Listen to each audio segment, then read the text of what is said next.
Hey everyone, in this video I'm just going to be drawing or painting Captain Marvel from the new film. So jumping straight into this, I'm using Photoshop and I'm starting with a sketch. And with this piece I was actually trying to do it in more of a sort of manga style, an anime style, Japanese style. So I haven't gone for super realistic or anything like that at first. And you can see, because of various reference I used, I kind of drew the nose almost from a side angle even though it's straight on. This is just a way that quite a lot of manga's drawn. However, I actually paint out a lot of the line work on this and I try to make it a little bit more realistic. So sort of a realistic manga type thing is what I was going for by the end of it, and certain features like the nose just didn't work for this kind of thing, so I do tweak a lot of it off camera. You will notice as well that I've actually sketched her with a helmet. I found this on Google, I didn't realise that's what it actually looked like, but I thought it'd be pretty cool to do that within the piece. However, after drawing it, I decided I didn't like it at all. So here I am just redrawing the face, just in case it turned out a little bit better without the helmet on. And to be honest, it looked a lot better without the helmet, so I'm glad I gave it a go.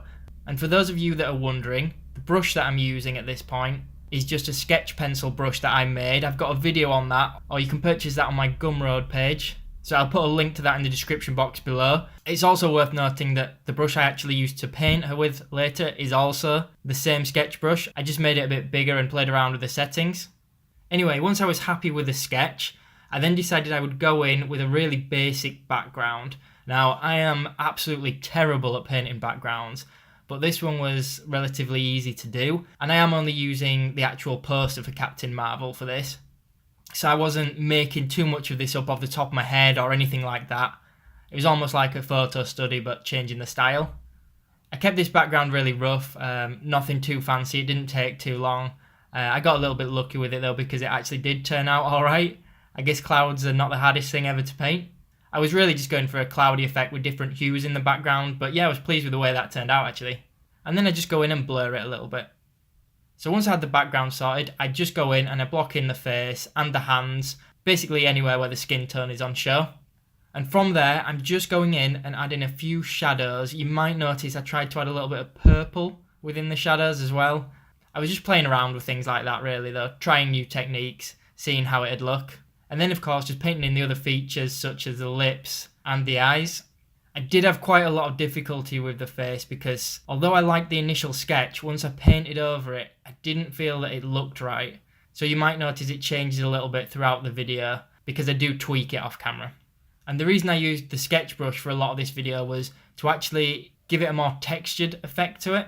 Not something I do very often, but I thought it was worth trying. Moving on from the face, I then blocked in the hair and painted over that, starting with the shading and then adding the highlights. And one thing I forgot to mention, what I'm actually trying to do with this, because I'm trying to make it more realistic, instead of keeping the line art on a layer above my painting, I deliberately went out of my way to actually paint over the line art on the same layer. So in effect, I'm painting the line art out. This is something that I haven't tried in ages, but something that does help to give it a more realistic effect, because obviously in real life none of us have lines around us, or at least not many of us, I wouldn't have thought. And you'll notice when I'm going in with the shadows, I'm not going in with blacks or anything like that, which will give a really mucky look, especially on skin tone and hair. So a lot of the hair I do sort of finalise or finish off camera, which you'll see I've done already in the next bit. So that included going in with a slightly smaller brush and just adding lighter bits, highlights, areas to almost make the hair look messier because it gives a bit more of a realistic effect. Once I was happy with the hair, it was time to move on to the actual costume, the suit. So I start again just blocking in really basic colours, not going in with any detail yet. And I actually block in the flat colours below the line art. But then when I go in here and I actually add in the shading to start with, I do that on the line art layer. This is when I'm again painting the line art out. You might notice the design of my costume, although I tried to keep it really close to the reference, I have got some bits slightly wrong and some bits less detailed. This was on purpose for the most part because I liked the way mine was looking, but I didn't want to go into any more detail than I already had done. I think she's got more in terms of shoulder pads coming further down her upper arm, but I do try to add in a lot more detail to the costume as I go along, which you will see. In fact, you can see that here.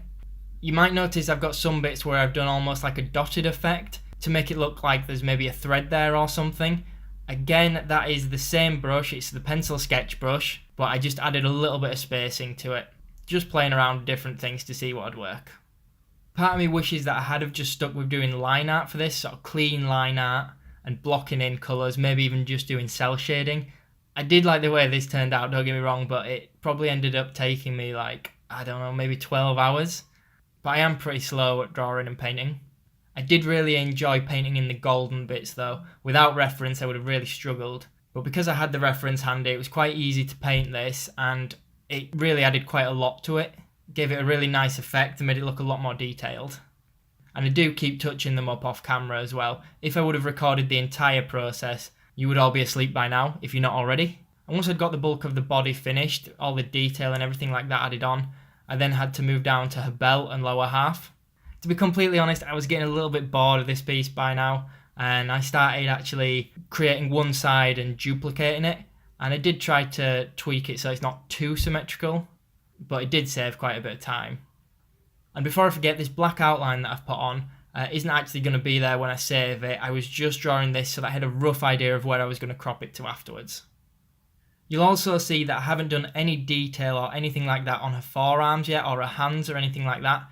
That's because we're going to be going over these with, I think it's flames. I haven't actually seen the movie yet because it's not out at the time of me recording this. But yeah, it kind of looked like flames or some sort of magical light, I don't know. But as you can see, it does cover a lot of the detail, so I didn't want to waste too much time doing that. So once I'd got the flames on the arms, I then needed to go in on bits I'd already done, but add in some lighting coming off these, because obviously if it is fire or light, whatever it is, it's going to be reflecting and bouncing off the costume. And of course she's got this in both hands, both forearms, so we're going to do this on both sides of the costume. These kind of things are really what make it look a lot more detailed, maybe even look more realistic. And then to finish that off, I just go in and I add in smaller bits of detail such as the rim lighting or backlighting, depending what you want to call it, neatening bits up, playing around with the different levels, darkening the shadows, lightening certain areas, tweaking the face. And you can see there that I have changed the nose as well, so it's no longer a side view. But yeah, that's it finished. I can't tell if there's something that needs improving on the face a little bit, or if it's just the style I've gone for here. But overall, I'm really pleased with it, especially the way the costume turned out. Anyway, if you've stuck with me for this long, thank you for watching. I really hope you enjoyed the video. If you did, please do hit the thumbs up button. Be sure to leave a comment below, and of course, subscribe for more content. Thanks so much for watching, guys.